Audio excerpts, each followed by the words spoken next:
Picture, if you will, the holidays of yesteryear. Kiss me quick, Brighton Rock, donkeys on the beach. Well, this is nothing like it. Big trouble in tourist Thailand. You're watching Bravo. This programme contains strong language, like and.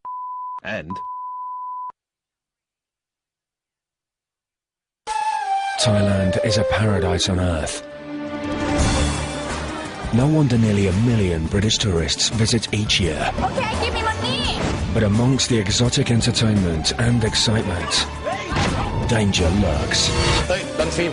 Last year, 288 British tourists were killed and 92 ended up in prison. To combat Thailand's reputation as a dangerous holiday destination, 500 tourist police volunteers have been drafted in from around the world. We have problems with foreigners that will get themselves involved in some sort of altercation. And we have exclusive access to this unique law enforcement unit as they take on drugs, You see this yet?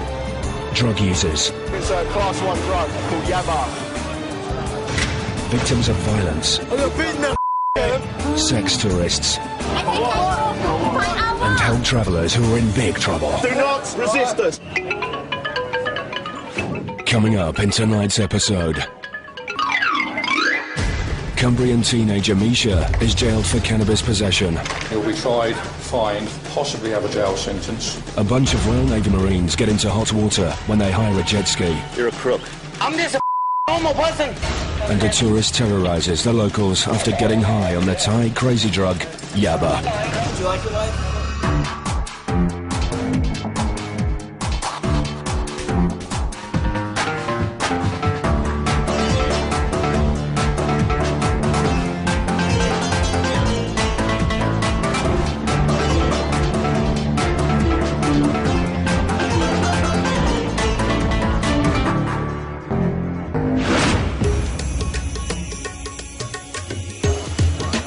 Phuket is a major port and stop-off points for the British and US Navy, carrying out operations in the coastal waters of the region. And with hundreds of British sailors desperate to unwind, it's up to naval police officers Matt and Tim to hit the streets and make sure that their charges don't get into too much trouble.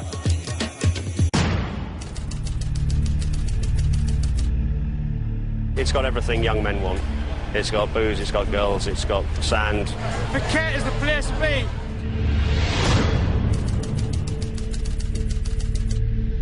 The big issue here in Thailand, certain Thais trying to rip our guys and girls off. The mopeds, the scooters and the jet skis, they are a particular problem. Our personnel and all Westerners are getting fleeced out here, and it's, we believe, by organised gangs. Hello, jet ski. Mister. After being at sea for 6 months, a bunch of young Marines have a few days of well-earned shore leave and have taken to the water again. They've hired a jet ski from local beach vendor JJ. We always, when the jet ski bring into the beach, we check the jet ski, bottom, side, everything. If something breaks, you have to pay for that. Some try to run away, but when we get them, when we run, follow them, and we get them.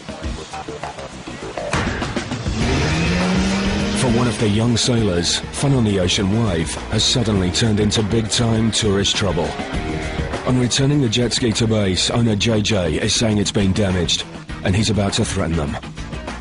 One of the lads who hired the jet ski tried to run away when he was challenged about the damage, but was captured by a gang of JJ's workers before he could flee.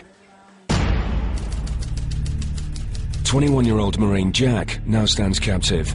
Nervous and on edge, he tries to defend himself against the accusations.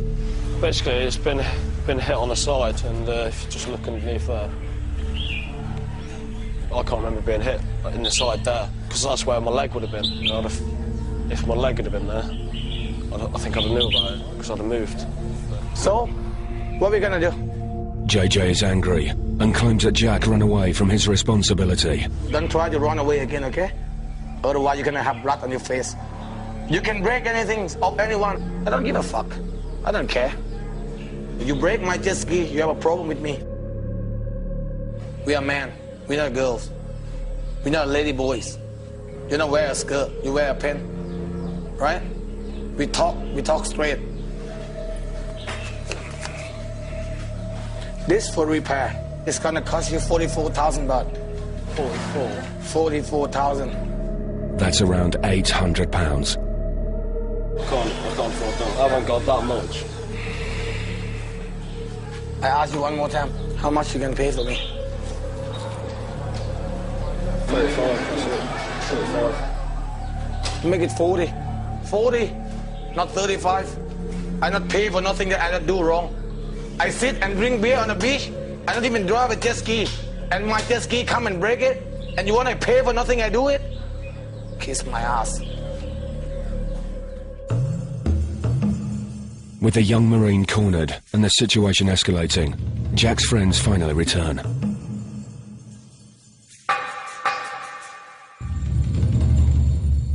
Mate Ollie tries to reason with JJ.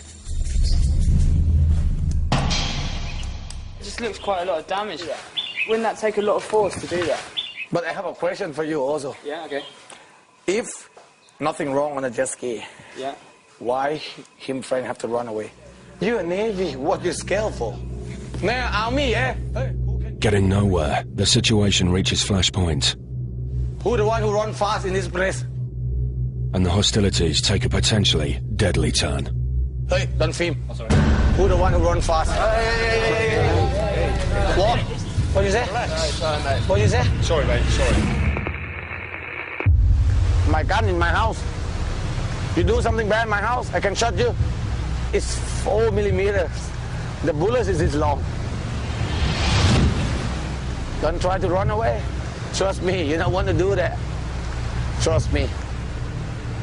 Coming up, we find out how, as the full moon party gets into full swing, Cumbrian teenager Misha sees her dream holiday turn into a nightmare as she finds herself banged up for cannabis possession without the money to make bail.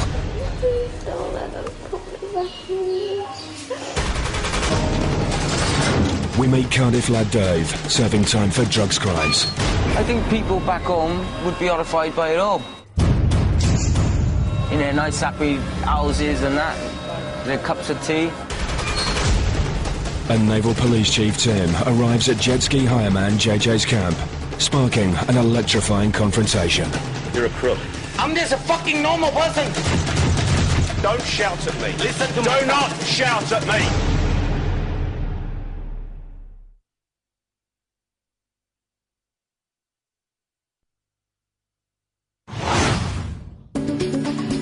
The island of Koh Phangan is famed for its glorious miles of sandy beaches, and thousands of hedonistic young tourists arrive every year to soak up the island's unique atmosphere. But despite the in-your-face warnings about drug taking being the first thing they see when they step off the boat, many choose to ignore it, and as we are about to find out, to their grave peril.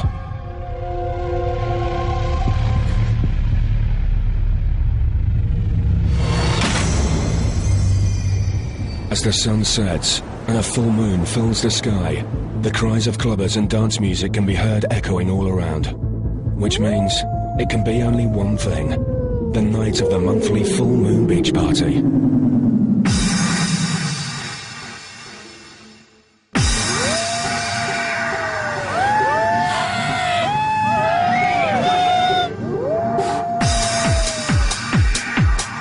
And the sands are alive with the sights and sounds of 20,000 revellers who are going wild for it.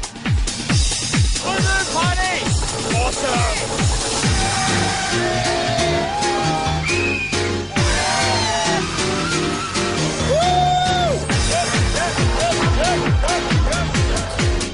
This is the ultimate all-night rave. And the sandy beach, so quiet and idyllic by day, is turned into a disco inferno. And booze is literally consumed by the buckets. Heady cocktails of vodka, spirits, and the so-called date rape drug Rohypnol, illegal in the UK, but used to spice up a paradise party night in Thailand. I'd like to say vodka, Coke, whatever, but you really just don't know what you're getting into. With a little bit of Rohypnol. Rohypnol, I'm afraid to say, like, because they drug you and take your money here, you know. Sketchy place. Tonight, the full moon party is the beat of tourist police volunteers Linda Freudlich and Louise Rawlings. They know only too well the dangers of drinks getting spiked with rohypnol and other drugs. Over at the rest and recovery area, Linda finds a distraught English lad Martin, who has lost his teenage girlfriend, Misha.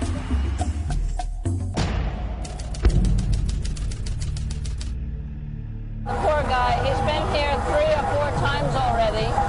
He said she doesn't drink.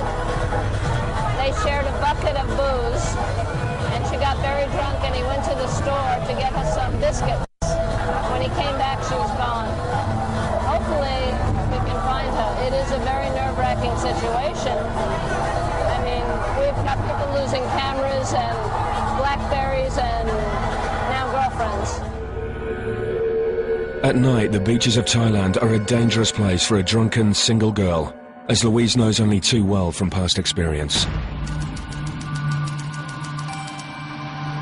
Some people tend to think that their drinks have been spiked maybe because there's 2 people, they've both done the same thing, one's perfectly fine, the other one can't walk, their eyes are rolling. But at least if you're with someone, they can bring you here and you'll be safe. If you're on your own, you know, you're on your own. But if it's a pretty girl, maybe they want to take her back and have their evil way.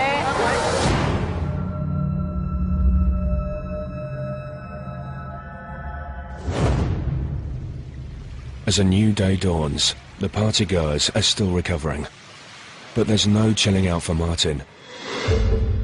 He's been searching frantically all night for girlfriend Misha, and finally, he finds her in a police cell, arrested for cannabis possession, caged behind bars with a gang of local Thai criminals. She doesn't know what's happening, she's not been told anything by the police, she doesn't know exactly how much money it is. She spoke to a couple of the people in the cell who were having to pay upwards of 70,000 baht, which is like 1,500 quid, pounds. And there was another boy who had to pay 10,000, and none of it seemed uniform, like, it didn't seem like there was any charges or what you had to pay, this was what you'd done, so this is what you got to pay, it all seemed a little bit. I mean, how were you able to resolve the situation with I'm not. Money? I've got in my wallet 5,000 baht, no money in the bank. She's got like 10,000 baht on her, something like that. That's it, that's the option. It's 70,000. We're fucked. Martin returns to the prison to find a highly distraught Misha. After consoling her, he goes to find the custody sergeant in a bid to negotiate her release. Misha is left to contemplate her fate, and it's not good news for Martin. Fuck. Martin, what is this, just explain, what is the situation now? You mean, are you worried about the situation? Yeah, I am fucking very worried. Because I've got to pay him 65,000 baht, I don't have anywhere near that sum, anywhere near that, so I don't even have a quarter of that money. And, yeah, there's nothing else I can do. Even if I've managed to get money from Misha's mum or my mum, which they don't have that amount, I can't take that amount out of the bank in one day. I only take £200 out a day, so I have to take me days to get the money. How is Misha taking this? She's pretty upset, And I'm close to fucking passing out. I've been up all night. It's fucking roasting hot. I can't do this anymore. It's fucking all day. It's going on. It's going to go on all day. Yeah, I'm knackered. She's fucked as well. The police show some compassion and let Misha out of the cell for a few precious moments with Martin. But she's beginning to face up to the harsh reality of her situation. They don't have the money to make bail, so she will be forced to return to the cell. And possibly be transported to a maximum security Thai prison. As Misha awaits her fate, over in Phuket, the dispute between young Marine Jack and jet ski hireman JJ... Why you try to run away? Tell me why. I don't know why. ...is reaching flashpoint. Hey, don't film. Who the one who run fast? Hey.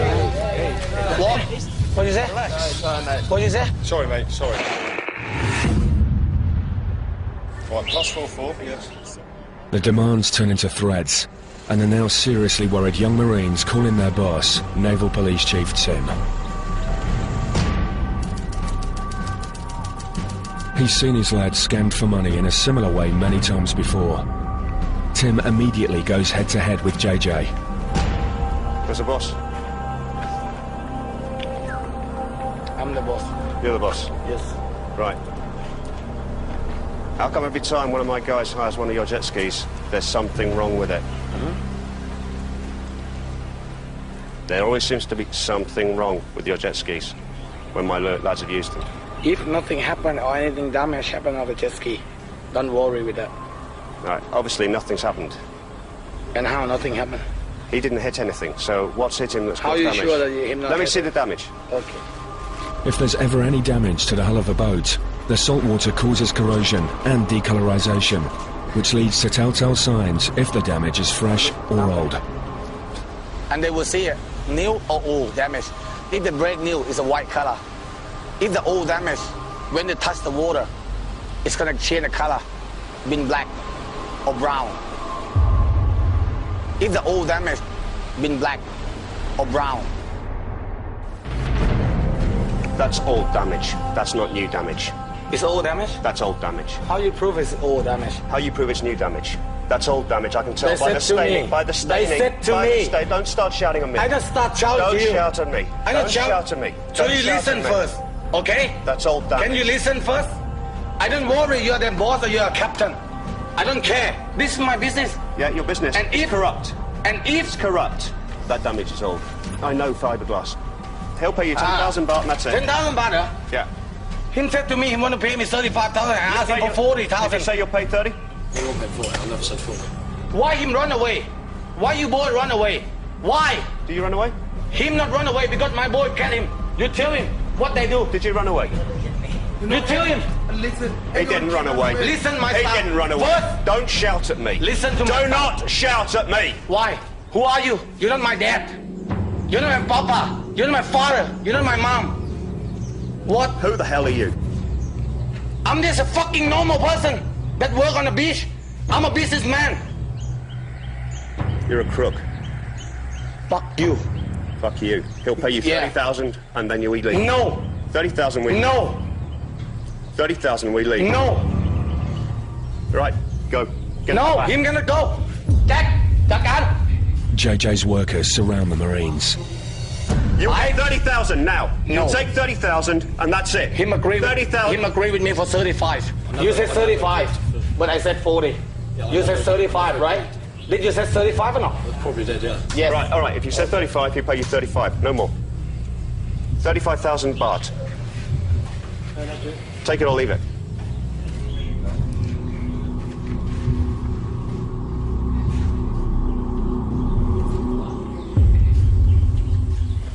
Striking a deal was a costly error on Jack's behalf, costing the young Marine around £625. Back in Koh Phangan, Cumbrian teenager Misha still finds herself behind bars for cannabis possession. Despite getting some comfort from boyfriend Martin, she's in desperate need of some professional advice if she is to avoid jail.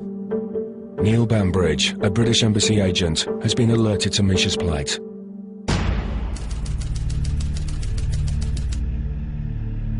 He arrives on the scene to dispense some much-needed advice. How much were you called? What were you called?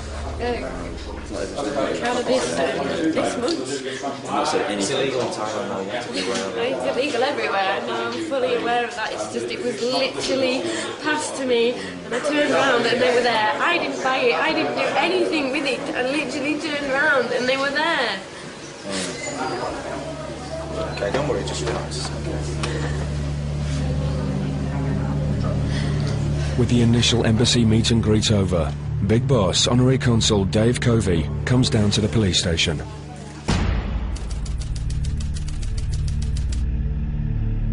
And I'll tell all of you collectively what is the likely next chain of events, okay? Don't worry about it, it's not the end of the world. He goes through the formalities and procedures of the Thai justice system with Misha and any other Brits who have been kept back in the cells.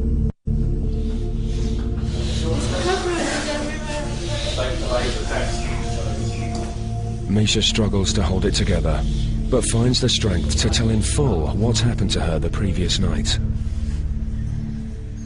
We went to the full moon party and someone gave me some cannabis and I didn't smoke any, and then some police just came out of nowhere and arrested me.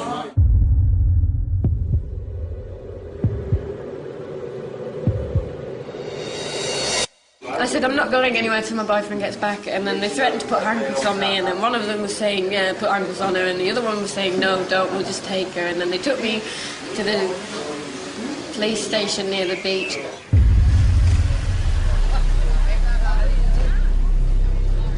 Made me sign something that I couldn't even read, and then put me in a cell. I didn't think they'd be like this.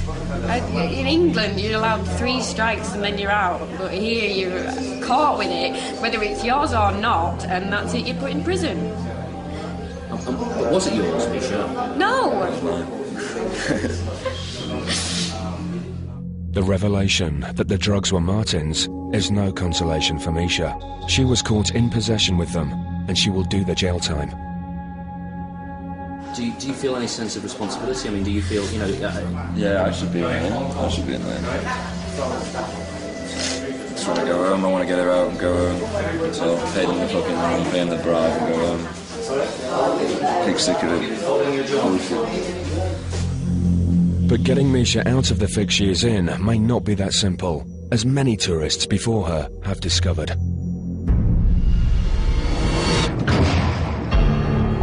For the Brits who get into big trouble on their stay in Thailand, they can expect to prolong their holiday in one of the country's hardcore prisons.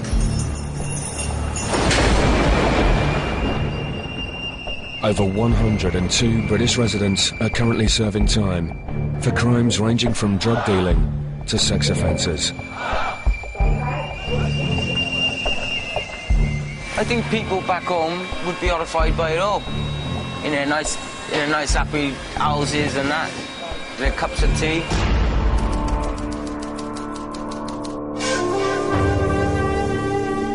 The Thai prison system is notorious for its hard and disciplined regime. As many as 150 prisoners can have to share cockroach-infested cells. It's a tough regime. The Thais, they treat pretty bad. They beat them bad. Severely. It's just natural for them to just bash them about, sticks, whack them along here. Dave is one of 6 Brits banged up, and after 7 months is only just getting used to prison life. And that's despite having spent time at Her Majesty's pleasure back in the UK. Well, I've been involved in drugs in the past, but I come to Thailand to get away from everything, you know? 4 years ago, just come out on my own. Just wanted to get away from my life back home. Had a couple of quid in my pocket. Thought I'm moving away forever. Find happiness. I moved to an island called Phi Phi Island. I was there for about 2 years. I brought a nice little bar and things, and I had some good friends around me. Then it went pear-shaped. My money was gone. The bar went bankrupt. I had no way of surviving and no way of looking after myself.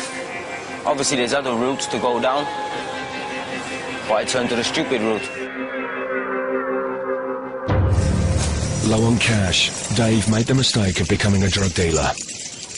I was sentenced 15 years, but I got half off for pleading guilty, so 7.5 years. The Cardiff lad has found the transition into Thai prison life much tougher than expected, but he has plenty of time to get used to his new surroundings. My cell is a rectangle like that, with a toilet on the end. That's it. The toilet wall is that high. You don't get no privacy. I use the dustbin lid now, and I go in number 2. And urinal thing where you wee and shower the same place. Wee and shower the same place. You're meant to have 55 centimetres each to sleep in. But we all dust together, you know? We call it the Bronx.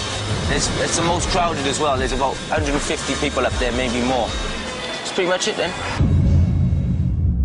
But if Dave thought the going was tough in the main prison, nothing could prepare him for what happened when he found himself in trouble for beating up a fellow prisoner.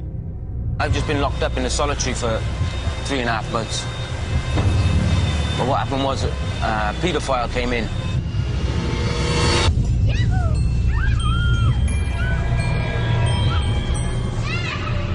I don't really get on with that. I don't agree with all that stuff. So I give him a little bash. I bashed him up a little bit. But then the embassy come to see him, and he had to go on TV and everything with a big black eye. And then he grasped me up to the chief sergeant and everything. So they had to really make an example of me, and I've been locked up in a solitary for 3.5 months. There's about 10 of us, all with big sentences. The room I was up in, dirty. My face come out in spots. I had rashes all over my body. My face just got covered. I couldn't get clean. I was going out my head. With hindsight, Dave knows how he could have avoided jail time. Whatever the language barrier may be, Dave thinks that money talks in Thailand. If you're going to commit any crime, you better have some money to do it. Like in the first stages of being arrested, you can pay. But they're greedy, they want more and more and more. Can't just weigh them in and then off you go, off you trundle. So I mean, they're always going to want more off you, always going to want more. But Dave's inside information is not going to help Misha, because she's broke. I haven't got that money, I haven't got it. And in no position to buy her way out of trouble. Pretty stuck. Coming up, we find out how Misha's situation is rapidly seeing her head towards a long stretch in prison. You will be taken to court and you'll be tried, fined and possibly have a jail sentence. An American Marine terrorizes the locals after getting high on Thai crazy drug yabba. Do you like your life? I've been beating the living fuck out of it, man. And a visit to a brothel turns into a bloodbath for a young Australian tourist. They jumped on my head, mate. They stomped on my head.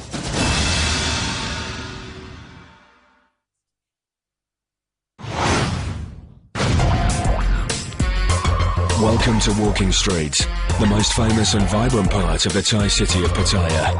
Running from Beach Road to Bali High Pier, this 2-mile stretch is traffic-free at night and a mecca for tourists, especially guys looking for a good time, in the way only Thailand knows how to provide.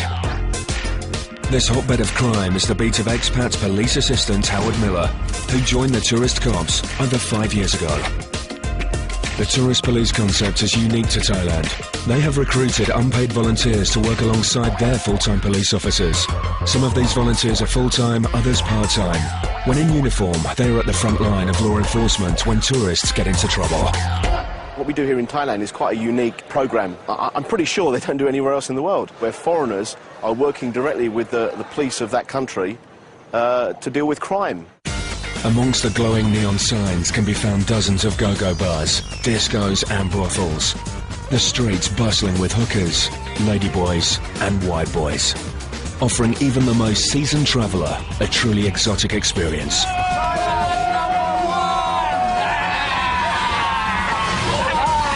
Howard knows the problems inside and out. Prostitution, cheap beer, cheap way of living, partying, and all that combined together often causes problems. And that's why we're here. Howard's a man who just loves his job and rises to the challenge of keeping the streets clean. These people make me polite. Good man, see you later. Tonight, a routine patrol is about to turn into a mini drugs bust. If you're caught selling drugs, the maximum penalty is death by lethal injection. My advice, never do drugs in Thailand, especially if you're a foreigner. You have to be very careful though in Thailand. A tourist has alerted the police to what he believes to be a local street vendor dealing drugs from his food cart.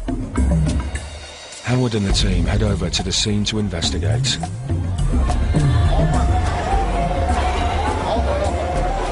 On arriving at the cart, they find the vendor has fled, but he has left behind some incriminating evidence. Yaba, that's a lot as well. It looks like it's a class 1 drug called yaba, which is methamphetamine. It looks like the owner of this food cart here had them stashed in a small hole, and is probably dealing from here. A Russian tourist saw it and basically called us. But obviously the owner of the car has gone away, so we'll try and find out who owns the car and we'll go from there. Howard and his colleagues turn over the rest of the cart looking for more drugs but find nothing. So spread their investigation wider by asking nearby traders who the owner may have been. But none of them claim to know, saying he has just set up shop there today. We're assuming they're real drugs, they might be fake. There are a lot of fake methamphetamine tablets going around. Fake drugs are a big problem in Thailand. But to Howard's experienced eye, these particular ones appear real due to their shape, colour and hallmarking. Keep an area clear, don't want too many tourists around, please. Howard takes the mini haul over to the police mobile and awaits the arrival of narcotics officials from the police station, who will test the drugs to see if they are real. 1, 2... They may look small and innocuous, but they are dangerous and potentially deadly. And as Howard explains, yaba is a real problem in Thailand. Yaba, in the exact initial translation, means crazy drug. It's just methamphetamine, speed, basically. In Thailand, they're orange tablets. A lot of them come over the border from Cambodia and Burma. They're mostly not manufactured here in Thailand. This footage was taken by a Thai police officer. An American Marine got this high after taking just one yaba pill. He was found by the locals, screaming in the street and writhing about in the road before the police arrived to arrest him.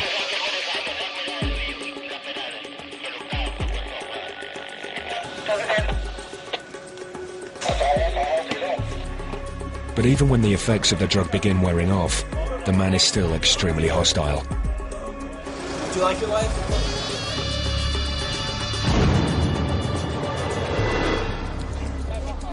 Back at the police mobile, the narcotics squad have arrived and they inspect the pills. What they're doing now is they're just testing to see if it's real drugs or not. There are a lot of fake drugs around. I mean, I think you get that in any tourist town around the world, you know, fake drugs. But we've had a tourist police detectives just turn up as well. They'll verify if it's real or not. You get jail time for that though if you were caught with that amount of tablets. Quite serious jail time. It's quite uncommon to find it on this street actually. They'll often try and sell marijuana and things like that, but to actually sell Class 1 drugs is quite unusual. With one job done and dusted, it's on to the next one for Howard. And it couldn't be more different. The call has come in that a 20-something Australian tourist has been beaten up in a brothel. Howard and his team head straight to the destination. Upstairs? Wow. Entering the massage parlour, they find the man bleeding from the head and staggering down the stairs.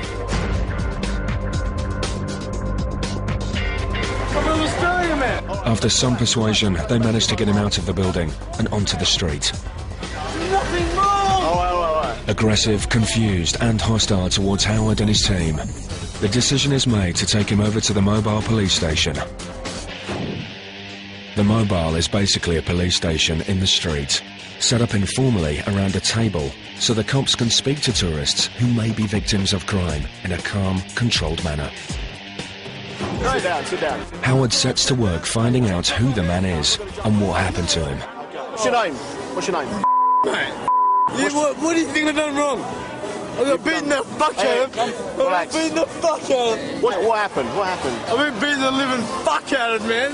Okay. I went upstairs, they grabbed hold of me. Yeah. They said, where the fuck do you think you're going? They threw me down the stairs, smashed my head. You see my head? They jumped on my head, man. They stomped on my head. Two of them started beating up on me. They held me on the stairs. Okay. And 2 years rocked up. Okay. And that's what happened. Okay. Why did they do it in the first place? Was there any reason why they did it? No, it was just... They just dragged you off the street? Nah. I was up the street. I was trying to run up the stairs. Yeah. Howard's softly approach isn't getting him very far, as the man just rages about his injuries and mistreatment by the locals. Beat the fuck out of me, man. Okay. But why did they hit you in the first place? I don't understand. Because I tried to run up the stairs, man. Why did you run up the stairs? Don't know, man. If the drunken tourist doesn't know why he went up the stairs, Howard thinks he does. Walking Street is famed for its massage parlours. There's lots to do around Thailand. Women, bars, lots of balls, and sex. And all they seem to do, every minute of every day, is they have balls. These one-stop shops are a box of exotic delights, but are also places where disputes regularly break out over money, or with tourists not understanding the customs and the ways of the Thais when dealing with this kind of business. This is one of the problems that we have here, is the cultural differences between Thailand and the rest of the world. With Howard believing the young Australian to have been involved in some altercation at the brothel, he tries to maintain a cool head and calm him down. What do you think I've done? Hang on. What do you think I've done? Hang on. What do you think I've done? Hey, listen to what I'm saying. We're talking to each other. What have I done? What have I done? Relax. It's very aggressive. But I spoke to him very calmly. I didn't show him any aggression at all. But there was times there I thought maybe he was going to kick off, to be honest with you. I've done nothing wrong. With the man not getting any more sober, Howard takes his mobile phone to look for contact numbers and discovers that his father lives around the corner. Hey, Dad! So Howard calls him, cue even more abuse. Can you tell these fucking dickheads that I'm on your fucking side? I've been beating the fuck out of them. But Howard has heard it all before and takes it in his stride. Can you tell this dickhead that I'm on the fucking walking straight, eh? You know, he was using some quite expletive language towards me. But, you know, I just used my common sense. He was drunk. You know, he didn't really know what he was saying. He might have been calling me this name, that name, but really he was drunk and he was just a silly boy. It's better that we release him into the care of his father. His father can take care of him. And let's face it, he's going to have a hell of a night with him. My dad would rock up. With Dad on the scene, the boy begins to calm down. And with no charges to be pressed, he's sent on his way. Grab a seat, Dad. Grab a seat. Listen in. Hey, would you shut up? Yeah. Okay. Please shut up. Let me first of all, let me tell you, he's in no trouble. He's under arrest, nothing at all right? We're just looking after him. Would you shut up, please? He's got a head injury there, you must know about, okay? I'll take care of that. All right. But we obviously he's quite drunk. We just want him to... Now you're here, it's great. All right, well, yeah, please take care of him. But he's got a nice head injury there, mind you. It's all my fault, bro. No, relax. It's not your fault. Nothing's your fault. All right? Good night, sir. Good night. We're not in the business of trying to lock people up. We're trying to help them at the end of the day, trying to stop them from getting into any more serious trouble. If he'd have got more violent, then we would have probably cuffed him and possibly sent him to the police station. But he was just a silly boy, out with his father all day, drinking, very drunk. Time for him to go home, basically. Just another tourist who got more than they bargained for when they took a stroll down Walking Street. Coming up, Cumbrian lass Misha's situation goes from bad to worse as she's faced with a stretch inside a Thai jail. You will be taken to court and you'll be tried, fined and possibly have a jail sentence. Locked up for cannabis possession, British tourist Misha has had all her hopes of a quick and simple release dashed. And now she's about to be dealt a double body blow, with the news that she can neither bribe her way out or get bail. They've been telling us all night that it's going to cost thousands, and then we have to go to court, and then we have to give them our passports back. I have to give them our passports, and it's costing thousands basically, and I haven't got that money. I haven't got it. If I haven't got it, then I haven't got it. And I can't get in touch with anyone in England because of the time difference, and they haven't got the money anyway, so pretty stuck.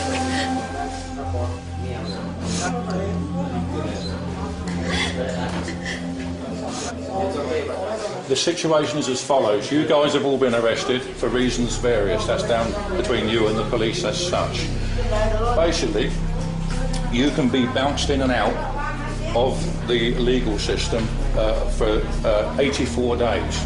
At that point, you will then be taken to court and you'll be tried, fined, possibly have some probation, possibly have a jail sentence, and deported via the normal system up to Bangkok and sent home. If you come to any agreement privately with any individuals that I'm not really going to get involved in, you could be in and out in about 7 to 12 days. But that's minimum? About a week. You just said a minimum of a week, so that means I'm going to prison for a week. Point to note, when it comes to bail, any money that you guys pay for bail, you must ensure that when it's paid in downstairs, it's a very good idea that your name goes on the bit of paper saying so. Otherwise, when it's refunded, the person that paid it in will take it, They won't give it back to you. I'm just warning you as best I possibly can without putting myself in a position of difficulty, if you know what I mean. Wow, fuck. The Consul's news is ultimately all bad for Misha. Martin knows she is now looking at a spell in prison, no matter what happens. Coming up next week, Misha's cannabis conviction looks likely to send her to jail. It doesn't seem like you're gonna just get off with a fine. It doesn't seem like that. No. Okay. The dream holiday has truly become a nightmare. A pair of mercenaries on holiday from Iraq go on the warpath on the streets of Pattaya. You see this ad? And a British football fan fears for his life as he gets lynched by an angry mob of locals. In 7 years of doing this, I've never met anyone that's done that before.